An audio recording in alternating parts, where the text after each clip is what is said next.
आपल्या राज्यामध्ये मुख्यमंत्र्यांच्या नावाने एक योजना सुशिक्षित बेकार तरुणांच्यासाठी काढली। 8,000 10,000 त्यांना देतो म्हणून सरकारने सांगितलं आणि 10 लाख लोकांना मुलांना मुलींना काम करायची संधी द्यायचं ठरलेलं, पण सरकारने 1,32,000 का काहीतरी संख्येला 8 आणि 10,000 रुपये दिले। निवडणूक होण्याच्या आधी ही अतिशय अभिनव योजना काढण्यात आली आणि अध्यक्षमध्ये आता ते उपोषणाला मध्ये धरणं धरून ते आझाद मैदानात बसलेले होते आणि त्यांची मागणी एवढीच होती की आम्हाला आश्वासन काय होतं, माननीय मुख्यमंत्री महोदय, उपमुख्यमंत्री, माननीय तत्कालीन मुख्यमंत्री महोदय आणि आत्ताचे मुख्यमंत्री महोदय आणि लोढाजी या तिघांचे त्यांनी बाईट दाखवले मला। त्यामध्ये त्यांचं व्हिडिओ आहे की आपल्याला ही अभिनव योजना आम्ही लागू केलेली आहे, 11 महिन्याचा कालावधी झाल्यावर तुम्हाला त्या ठिकाणी आम्ही कायम करू।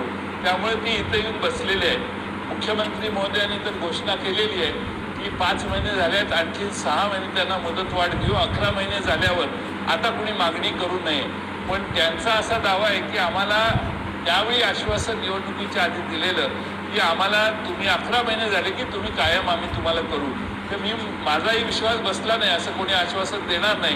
पण त्याने मला व्हिडिओ दाखवले की हे बघा, आणि तिघांचे व्हिडिओ आहेत, हे फडणवीस साहेबांचे आहेत, एकनाथ शिंदे साहेबांचे आहेत आणि आपल्या लोढा साहेबांचे पण आहेत कि हम आपको कायम कर देंगे, आप चिंता मत करो, आप ये बड़ी स्कीम हमने महाराष्ट्र सरकारने निकाली है। 10 लाख लोकांना रोजगार मिळणार म्हटल्यावर सगळे खुश झाले, आम्ही खुश झालो। पण आता ते इथे येऊन दारात बसलेले आहेत। त्यांना असं वाटतं की आपली फसवणूक झाली, आपल्याला मोठं आश्वासन मिळालं, परंतु 1,32,000 मुलं महाराष्ट्रात मुलं मुली आहेत की ज्यांना आता आपण नोकरीला कायम होणार असं वाटत होतं। त्यांनी हाय त्या नोकऱ्या सोडल्या आणि इकडे नोकऱ्या घेतल्या। आज त्यांना निराशा पदरी आली आहे। त्याचाही शासनाने गांभीर्याने विचार करावा। मुख्यमंत्री महोदयांनी मात्र स्पष्ट सांगितलंय त्याचा कोणताही विचार करू नका, तुम्ही काही पुढे आग्रह करू नका। पण मला त्यांना भेटल्यावर मला असं वाटलं की थोडंसं त्यांच्या या मागणीकडे लक्ष देण्याची गरज आहे आणि तेही लक्ष आपण द्यावं अशी विनंती करतो आणि मला बोलायची संधी दिली याबद्दल आपले आभार मानतो।